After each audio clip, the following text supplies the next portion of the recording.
Queridos, hoje nós comemoramos o domingo de Páscoa, amém? E eu gostaria de ler um texto da palavra de Deus com você. Você que está com a sua Bíblia aí, por favor, abra no livro do profeta Isaías. Isaías, no capítulo 53. Davi, você pode trazer um copo de água, por favor? Isaías, no capítulo 53.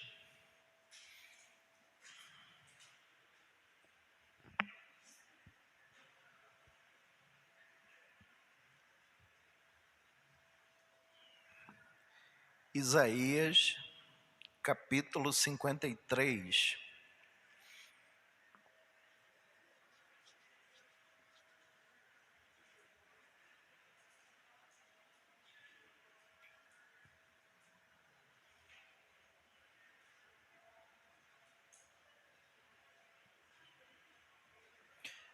Vamos ficar em pé, amados, para a gente fazer essa leitura?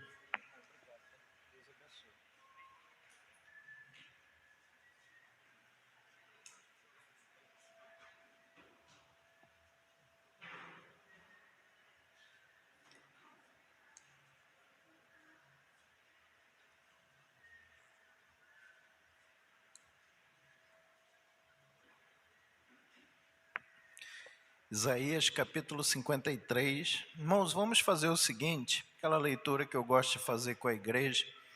Eu vou ler os versículos ímpares e a igreja lerá em alto e bom som os versículos pares. Amém? Vamos ler esse capítulo que é de uma beleza e profundidade literária tremenda. Um dos capítulos mais lindos da palavra de Deus. Vamos lá. Quem deu crédito à nossa pregação e a quem se manifestou o braço do Senhor? A igreja.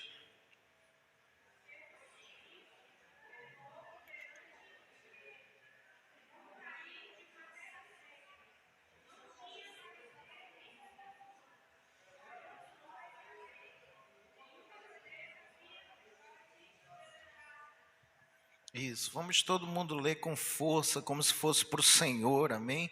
Era desprezado e o mais rejeitado entre os homens, homens de dores, experimentado nos sofrimentos, e como um de quem os homens escondiam o rosto, era desprezado, e não fizemos dele caso algum. A igreja.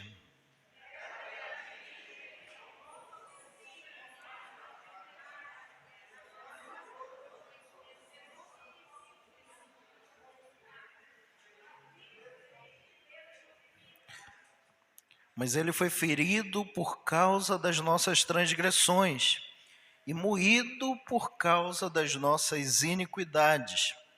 O castigo que nos traz a paz estava sobre ele, e pelas suas pisaduras fomos sarados. A igreja.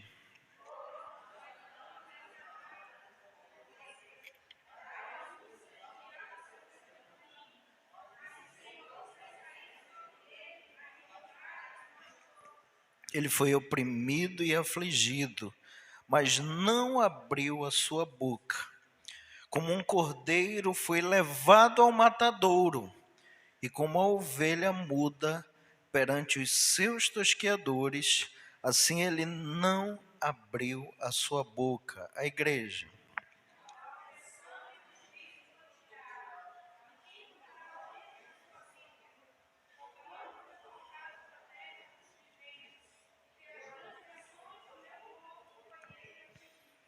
E puseram a sua sepultura com os ímpios e com o rico na sua morte. Ainda que nunca cometeu injustiça, nem houve engano na sua boca. A igreja.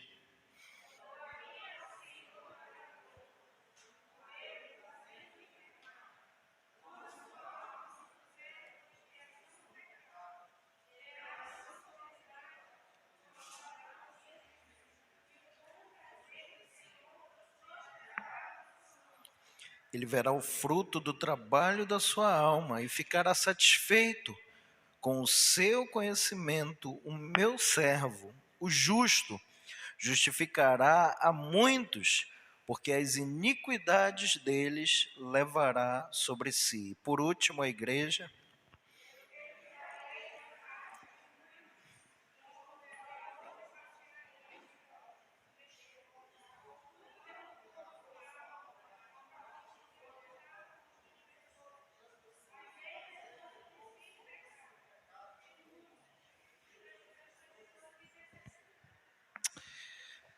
Senhor Deus, Pai Todo-Poderoso, muito obrigado, Pai Santo. Muito obrigado, Deus, pelo teu grande amor para com as nossas vidas. Eu quero te agradecer, Senhor, porque se não fosse Jesus morrendo naquela cruz, nós não estaríamos aqui hoje. Se não fosse a morte vicária de Cristo, como um cordeiro mudo, Senhor, nós não teríamos salvação. Eu quero te agradecer, Senhor, pelo teu grande, imenso, infinito amor para com as nossas vidas, Pai. Eu quero te agradecer, Senhor, e o motivo de nós estarmos aqui, motivo de nós louvarmos, lermos a palavra, adorarmos, ofertarmos, tudo que nós estamos fazendo aqui é para ti, Senhor Jesus. Toda honra, toda glória sejam dadas ao teu santo nome, Senhor. Obrigado, Jesus, porque o Senhor foi até o fim para conquistar a minha vida, a vida dos meus irmãos, para nos dar salvação. E eu quero te agradecer, Senhor. Eu quero te agradecer, Jesus, pelo teu sacrifício. Tu reinas aqui nessa igreja, tu reinas sobre nossa vida, tu reinas sobre esse ministério, Senhor. Não estamos aqui brincando de instituição religiosa, de igreja, mas nós estamos aqui para ti, Senhor.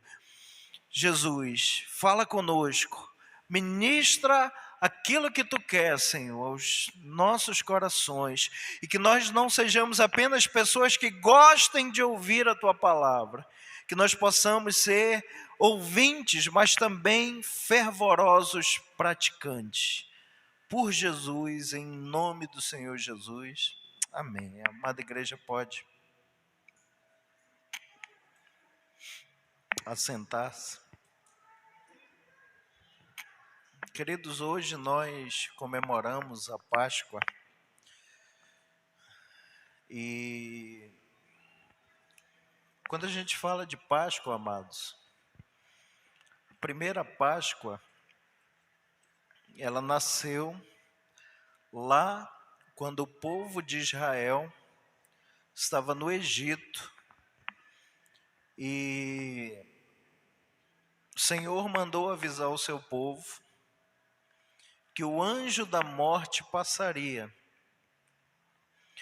e que todo primogênito do Egito, primogênito é o primeiro gerado, primeiro filho, primeira cria dos animais, todo o primogênito, ele seria morto, aquela chamada última praga no Egito. O faraó estava lá com um coração duro, e o Senhor mandou avisar o seu povo que eles deveriam pegar um cordeiro perfeito, um cordeiro de 1 ano, e eles sacrificassem esse cordeiro e pegassem o sangue desse cordeiro e aspergissem nos umbrais das suas portas. Portanto, quando o anjo da morte passasse, as casas onde houvesse aquele sangue, o sangue do cordeiro morto, o anjo da morte não mataria o primogênito. E o povo de Israel fez isso. A mortandade foi grande que até o filho de Faraó, o herdeiro sucessório do reino, e ele também morreu. O choro foi grande no Egito, mas entre o povo de Deus, isso não aconteceu, porque o anjo da morte via aquele sangue daquele cordeiro marcado naquela porta.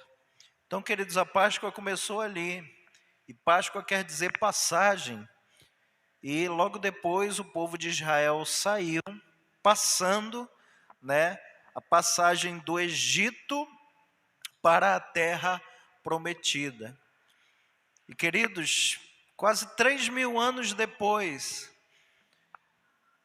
irmãos,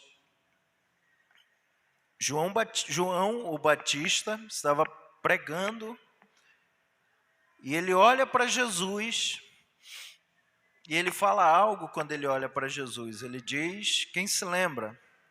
Eis o Cordeiro de Deus que tira o pecado do mundo. Ele, ao olhar para Jesus,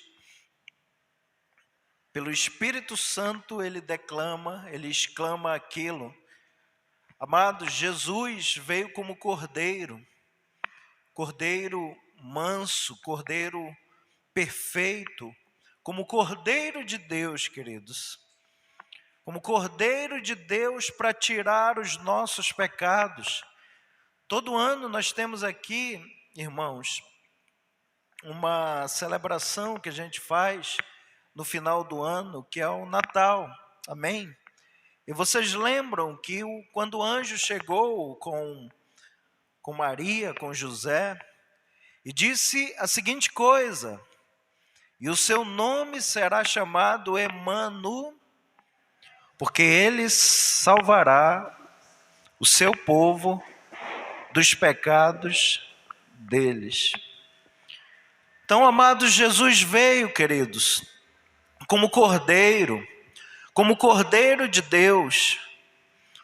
Agora, quando nós olhamos, irmãos, para isso, nós olhamos para essa criação, para esse mundo, nós olhamos, amados irmãos, quando a ciência diz que há não sei quantos sistemas solares e Sol, quantidade de sols, planetas. Quem é que criou tudo isso, meus irmãos? Jesus. Jesus é o Criador junto com o Pai, junto com o Espírito Santo. Ele é o Todo-Poderoso, amém, queridos? A palavra de Deus fala, irmãos, que ele se esvaziou da sua glória, tomou forma de servo. Irmãos, ele sendo dono de tudo isso que nós vemos, ele é o dono de tudo, amados. Ele é o dono deste mundo, irmão Joel. Ele é o dono da natureza, dos planetas, sistemas solares, tudo. Por exemplo, queridos, os próprios cientistas dizem, isso aí não é palavra, vamos dizer assim, do costume popular, não. Mas às vezes as pessoas querem tanto dizer ciência, mas vamos citar os cientistas. Por exemplo, o mar.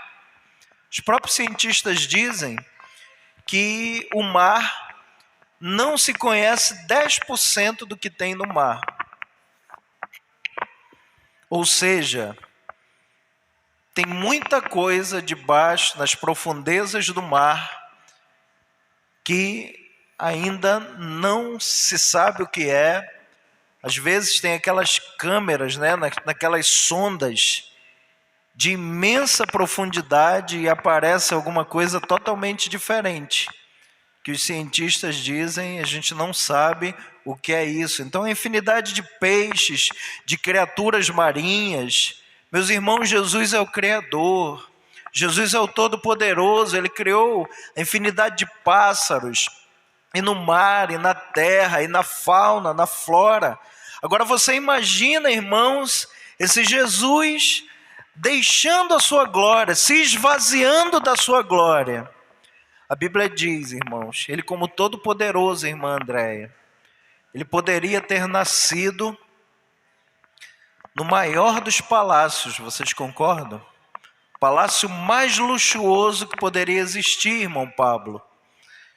Mas a Bíblia fala que não havia lugar nas hospedarias. E onde é que Jesus foi nascer? No meio de uma estrebaria. No meio dos animais, irmãos. No meio dos animaizinhos tinha lá uma manjedoura, que não havia lugar para o Todo-Poderoso, não tinha um hotel para ele ficar. Não tinha uma maternidade, irmão. Jesus ali estava naquela estrebaria, nascendo para iniciar a sua vida terrena e morrer na cruz por nós, queridos. Ele se esvaziou. Ele se esvaziou, amados. Ele ficou como eu e você, como homem. Como homem. Cresceu. E quando a gente olha para esse texto, meus irmãos, isso aqui é em torno de 2 a 3 mil anos antes da vinda de Jesus. O profeta Isaías, acompanha aí, amados. Vamos ver o que o profeta Isaías fala sobre o Cordeiro de Deus. Quem deu crédito à nossa pregação e a quem se manifestou o braço do Senhor, porque foi subindo como renovo perante ele, como raiz de uma terra seca, não tinha beleza nem doçura, e olhando nós para ele, não havia boa aparência nele para que o desejássemos. Olha só, queridos, as pessoas olhavam para ele como se não tivesse beleza, nem formosura, não havia boa aparência. Quem é esse daí? Tão simples, tão humilde. O próprio povo de Israel, meus irmãos, ele esperava um Messias político, um Messias que ia ter o poder de um ditador, que ia tirar eles do domínio de Roma. Na época, Israel era dominado pelo Império Romano. Na realidade, o Império Romano dominava sobre praticamente o mundo inteiro conhecido. E eles esperavam aquele Messias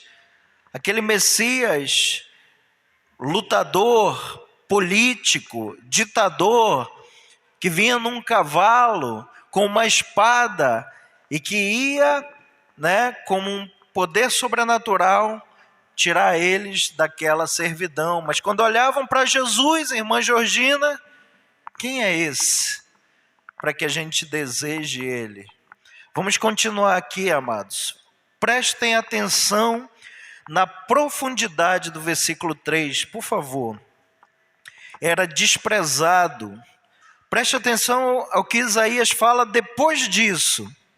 E o mais rejeitado entre os homens, homem de dores, experimentado nos sofrimentos, e como um de quem os homens escondiam o rosto, era desprezado e não fizemos dele caso algum. Olha só, queridos. Irmã Cecília, Jesus mesmo sendo Deus, sendo o Messias, tem uma passagem bíblica, meu irmão Gerson, que Jesus vai e pergunta aos discípulos: quem os homens dizem que eu sou? Aí os discípulos começaram a falar da opinião da sociedade. Olha, uns dizem que tu és Jeremias, outros dizem que tu é um dos profetas, outros dizem que tu é Elias. Aí Jesus vai, meu irmão Elias Mota, e pergunta para os discípulos: e vocês? Quem vocês dizem que eu sou? A pergunta agora, minha irmã Georgina, minha irmã Tânia, foi para os discípulos que estavam próximos dele. Jesus primeiro perguntou a opinião da sociedade. Depois ele perguntou a opinião daqueles que comiam com ele, andavam com ele, descansavam com ele, que estavam lá juntos. Hoje essa pergunta é para nós que estamos aqui ouvindo a palavra de Deus. E Jesus vai e pergunta para os discípulos: e vocês? Quem que vocês dizem que eu sou? E Pedro vai, toma a frente e diz: tu és o Cristo, o Filho do Deus vivo. A resposta perfeita, a resposta que Deus quer que nós tenhamos do seu Filho Jesus, porque Ele é o Cristo, Ele é o Cordeiro de Deus. A gente não deve brincar com Ele, a gente deve amá-lo como Filho de Deus e abrir o nosso coração para Ele, amém, queridos? E Pedro vai e diz isso, e Jesus Cristo diz: Pedro, não foi carne nem sangue que revelou a você, mas foi o próprio Deus que revelou isso a você. Queridos, e aqui nós vemos, Isaías fala que Jesus era o mais desprezado, que Jesus, queridos, era o mais rejeitado entre os homens, que as pessoas até escondiam o rosto dele. Queridos, quantos ainda hoje, minha irmã Andréia, meu irmão Eliseu, escondem o rosto de Jesus? Quantos ainda hoje, queridos, conhecem Jesus, mas quando chegam publicamente, negam Ele? E às vezes, irmãos, para negar Jesus, não é preciso alguém estar com uma arma na nossa cabeça e dizer: ou nega Jesus, ou eu estolo os teus miolos agora. Para negar Jesus não é preciso chegar numa situação assim, irmãos. Para negar, então é muito sério a coisa, meus irmãos. É muito sério, queridos. E a Bíblia diz aqui que era o mais rejeitado entre os homens, que ele era um homem de dores, experimentado nos sofrimentos. Quando a gente vê a vida de Jesus, o ministério de Jesus, irmão, sofreu oposição de tudo quanto é jeito. Jesus sofreu oposição do diabo, dos demônios. Jesus sofreu oposição de religiosos da época.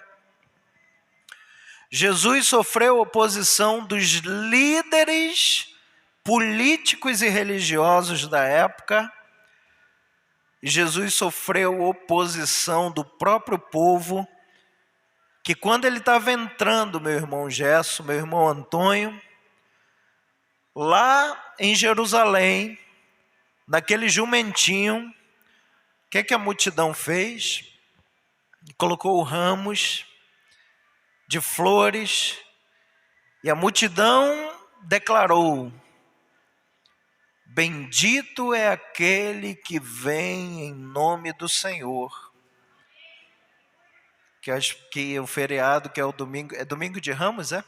É, né? Mas essa mesma multidão, irmãos, foi aquela que Jesus estava lá abatido, cuspido, humilhado, afrontado, com as mãos amarradas,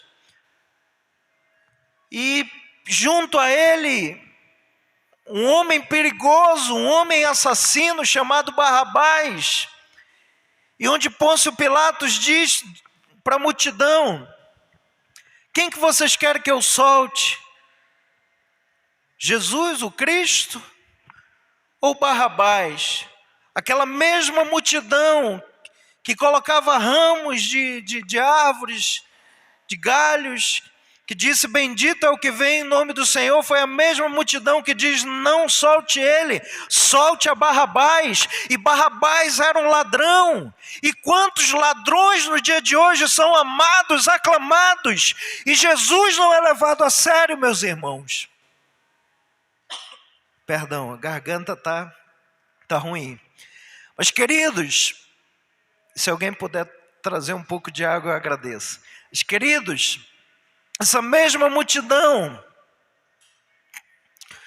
Quando Pôncio Pilatos diz: tudo bem, vocês querem que eu solte Barrabás, e o que eu faço com Cristo? O que a multidão diz? Crucificam, crucificam, crucificam. Muito obrigado.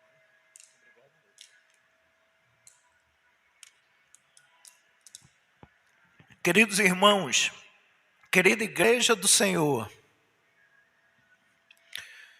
Pôncio Pilatos novamente se volta à multidão e diz: vocês têm certeza que vocês querem isso? E a multidão diz: sim, crucificam, crucificam, crucificam. E Pôncio Pilatos diz: eu estou livre do sangue deste justo.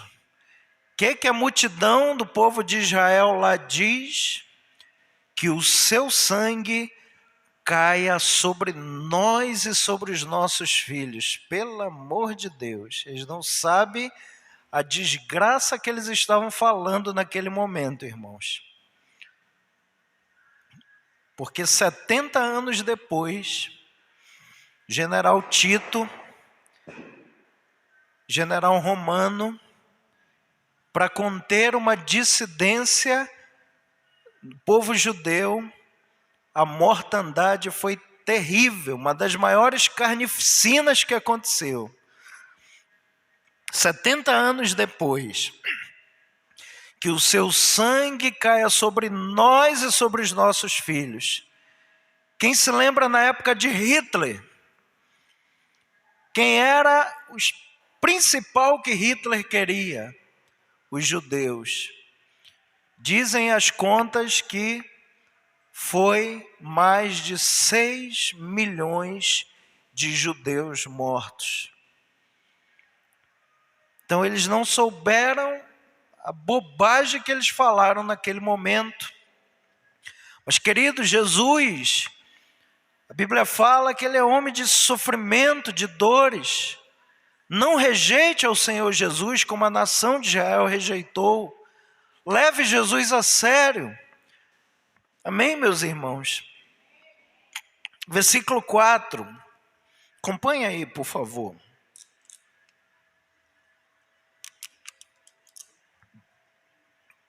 Verdadeiramente, ele tomou sobre si as nossas enfermidades e as nossas dores levou sobre si, e nós o reputávamos por aflito, ferido de Deus e oprimido.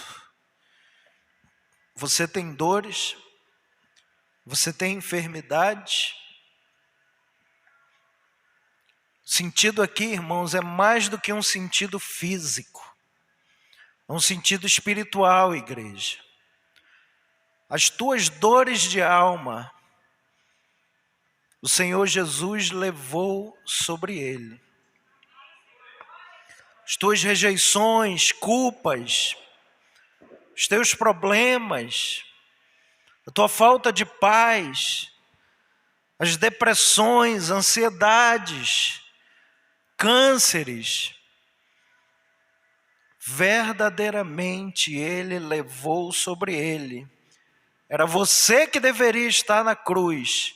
Era o pastor Samuel que deveria estar naquela cruz como pecador, lascado. Mas a Bíblia fala que ele tomou sobre si a nossa iniquidade, as nossas dores. No versículo 5 diz: mas ele foi ferido por causa das nossas transgressões e moído por causa das nossas iniquidades. Até aí, irmãos. Por isso que a gente tem que levar Jesus a sério, meus amados. A Bíblia diz que ele foi ferido. A Bíblia diz que o Senhor se agradou moer a ele, para salvar a mim, para salvar a você.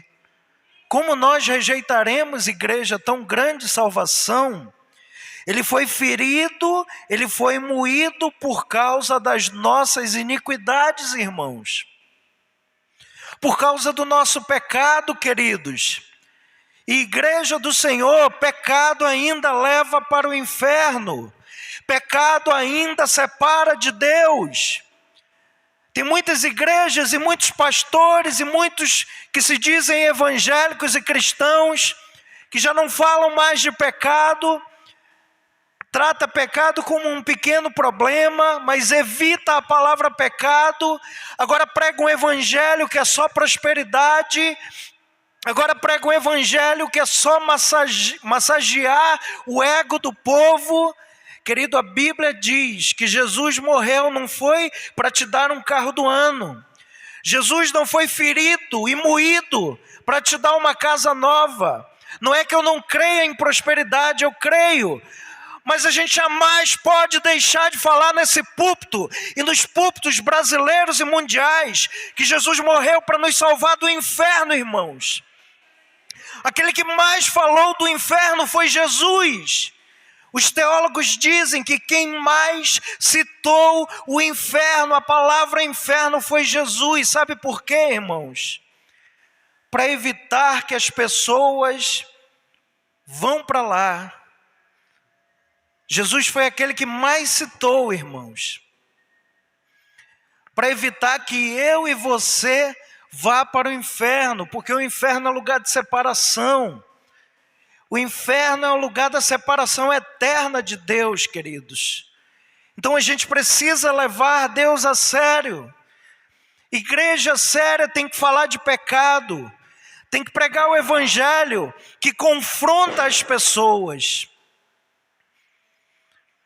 O evangelho que muda a vida, que muda os corações, queridos. Irmã Cecília, o próprio Senhor Jesus disse, minha irmã, do que adianta o homem ganhar o mundo e perder a sua alma? O que daria o homem em troca da sua alma? Daria todo o dinheiro do mundo? Daria casas, carros, pessoas? A sua alma para Deus é mais importante, irmãos, do que todo bem material desse mundo.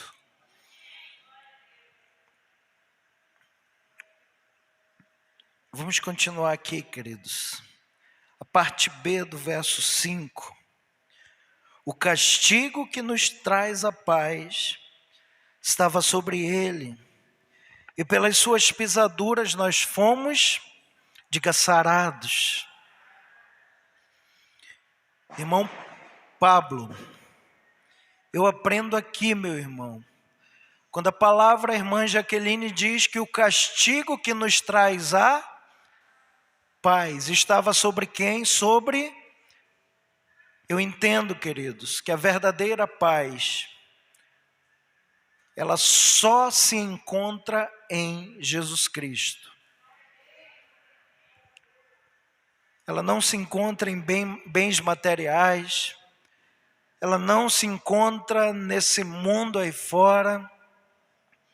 A verdadeira paz está em Jesus. E hoje, interessante, irmã Andréia, que as coisas têm mudado tanto, até no meio das igrejas, que tem pastores que estão deixando de falar de Jesus para falar de bem material. Irmão, a verdadeira paz não está em bens materiais. A verdadeira paz está em Jesus, porque a paz que Jesus Cristo dá, meus irmãos, já dizia a minha pastora Janete, que hoje está no paraíso ao lado do Pai. Ela dizia, meu filho, a vida com Deus é paz em meio à guerra. As pessoas aí fora, irmãos, elas vivem por circunstâncias. Quando a circunstância é boa, beleza. Agora, quando as circunstâncias mudam, muitas se desesperam, mas nós que cremos em Jesus, igreja, nós não vivemos por circunstâncias. A gente vive pela fé. Nós estamos numa pandemia, mas nós não vivemos por essa pandemia. Nós continuamos a viver pela fé em Cristo, irmãos. Os covardes não herdarão o reino dos céus, mas os corajosos sim. Amém, queridos? A gente vai prosseguindo com as nossas máscaras, o nosso álcool em gel, mas sobretudo crendo no Senhor e não vivendo por medo. Amém, amados? Vivendo, crendo no Senhor. Continue aí, queridos. Olha como estava a nossa situação, igreja. Versículo 6. Todos nós andávamos desgarrados como ovelhas. Quem era que estava andando desgarrado como ovelhas? Diga todos. Então não tinha um, irmãos, que estava no caminho que Deus queria. Todos estavam desgarrados. Todos estavam desviados. Continuando, amados. Cada um se desviava pelo seu caminho, mas o Senhor fez cair sobre ele a iniquidade de todos nós. Então Jesus veio para todos, amados. Jesus veio para todos, queridos. Jesus não veio só para os bonzinhos, não, irmãos. Jesus não veio só para aquele que não bebe e não fuma, não, irmãos. Jesus não veio só para aquele que completou os seus estudos, não, meus irmãos. A Bíblia diz que Jesus veio e que Deus pensou em todos, inclusive no pior pecador que existe. Nos Hitler da vida, nesses homens piores, amados. A Bíblia diz que Deus pensou nele. Aleluia, Jesus. Versículo 7. Ele foi oprimido e afligido, mas não abriu a sua boca. Como um cordeiro foi levado ao matadouro. E como a ovelha muda perante os seus tosqueadores, assim ele não abriu a sua boca. Querido, ser uma das cenas assim mais, principalmente para quem gosta de animal, você vê uma ovelha. A ovelha é um bicho tão manso, meus irmãos, o cordeiro. E quando os tosqueadores vão para matá-la, para imolá-la, ela fica toda quietinha, irmão Gleison. E eles vão, amarram as perninhas, ela sem dizer nada. E vão e deixa ser amarrado, e ela está indo para a morte. A Bíblia diz que Jesus foi como cordeiro mudo perante ao matadouro. Isso vale uma profunda reflexão nossa, irmãos. Ele foi morto em nosso lugar. Versículo 8. Da opressão e do juízo foi tirado.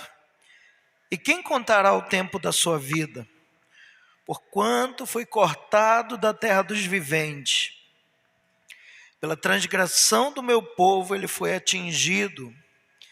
Puseram a sua sepultura com os ímpios e com o rico na sua morte. Ainda que nunca cometeu injustiça, nem houve engano na sua boca. Agora preste atenção no 10. Todavia, ao Senhor agradou moê-lo, fazendo-o enfermar. Quando a sua alma se puser por expiação do pecado, verá a sua posteridade prolongará os seus dias, e o bom prazer do Senhor prosperará na sua mão. Agora, a consequência da sua morte, do seu trabalho, ele verá o fruto do trabalho da sua alma e ficará satisfeito.